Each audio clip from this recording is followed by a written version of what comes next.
Alabama football recruiting under Nick Saban has really fascinated me, and the reason is quite simple. It's because when you look around the nation, there are only a few teams that when they enter into a recruiting battle, you sit up. You start paying attention because you know this battle has just hit another level entirely. And today, we need to talk about two updates as they pertain to Alabama recruiting.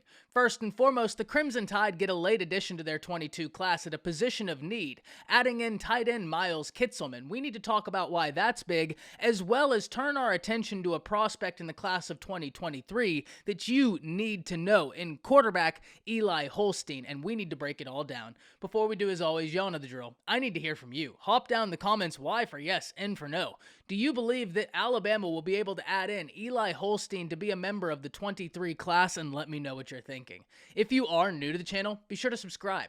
Hit that bell notification as I do constant college football content. You don't want to miss any of it, and if you enjoyed the content, like and comment down below. Those interactions, though seemingly small, are incredibly impactful. But having said all of that, let's go ahead and break this down, and we will start with the late addition in the class of 2022, because this was a big need for Alabama. Miles Kitselman is someone who, even though they may not have a ton of experience, you look at him, and this is someone who can provide some sort of depth for Alabama, and that is necessary. Because when we look at Alabama's tight end room in its present capacity, we can hang our hat on Cameron Latou. He got a lot of positive experience this year, and I think he's going to be able to build on that going into next season.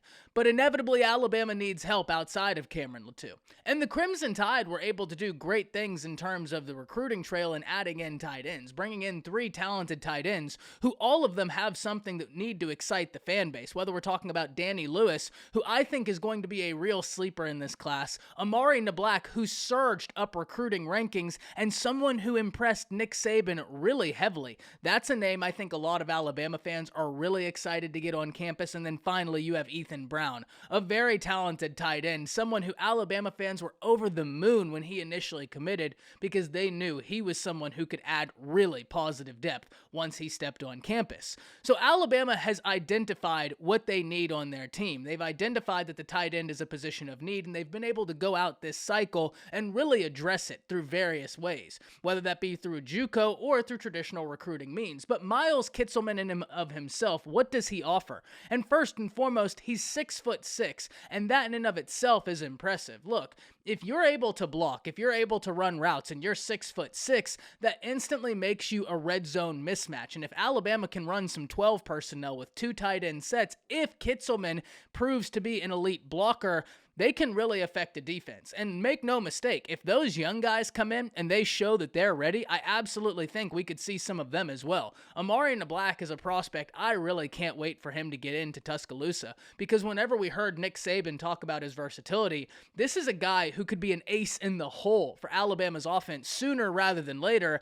And I just can't wait to see it. But inevitably, this was a position that Alabama knew they needed some sort of depth sooner than later, and they saw an opportunity in Kitselman and someone that they believe they can develop. They believe that they can develop into a real weapon for this offense, and they didn't want to let that chance escape them. So it's an awesome addition to the class of 2022. I always love when they're able to identify what they believe is a major need and then go out and address that need, and they were quite successful at doing so in that last cycle. Now we need to jump forward a cycle and talk about a quarterback who's taking the nation by storm, and 4-star signal caller out the state of Louisiana, Eli Holstein. And Eli Holstein is an intriguing prospect, standing 6'4", 220 plus pounds going into his senior year.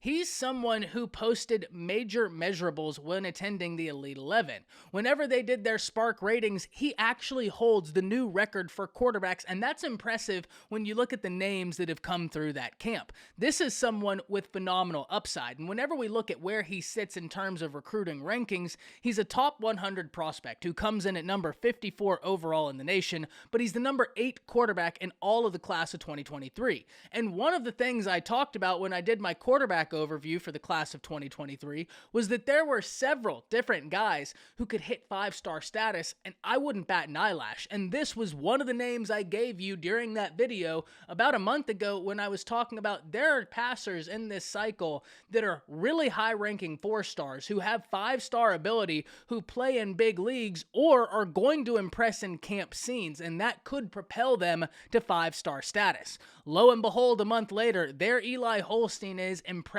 and camp setting. So, what does this mean for Alabama recruiting? Well, it has been well documented that Alabama is after the number one prospect in the nation, Arch Manning. And though I'm not saying they're shying away from Arch Manning, what I am saying is they've set their sights on another quarterback prospect that they are highly impressed by. Alabama has identified Eli Holstein as someone they would love to get, and that recruiting battle is one that's going to be much more straightforward than is the one for Arch Manning. The Arch Manning battle is inevitably going to get muddied whenever we look at all the big-time players in that battle.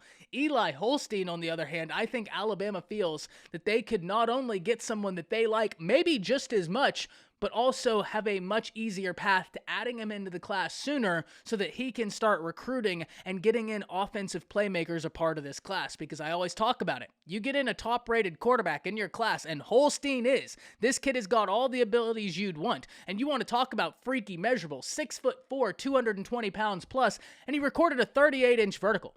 He recorded a 4.6 40. The kid has got a cannon attached to his body. When I was breaking down his film, I'm sitting there watching, and he's making deep throws accurately and consistently. And I'm seeing him make all these throws, and around that time, a thought pops into my head, and I'm thinking, okay, well, now I want to see you just put a laser out there. I just want to see you throw a rope. And lo and behold, right around that time, he throws an absolute 15-yard dart. And I mean, this thing looked like a rocket coming out of his hand. And that's when I just turned off the film, because I'd seen pretty much, well, all the throws that I was intrigued in, and he's got the arm talent to make them all. Look, there's a reason why he's rated as highly as he is the number 54 player in all of high school football, the number 8 quarterback, and that he just set that Spark camp on fire the way he did. This is a name that not only Alabama fans need to know, but if you're a college football fan, you need to be very aware of this kid, because he has got a bright future. But now I'm so interested in hearing from all of you. Hop down in the comments, let me know what you're thinking about all of this. That's it. See ya.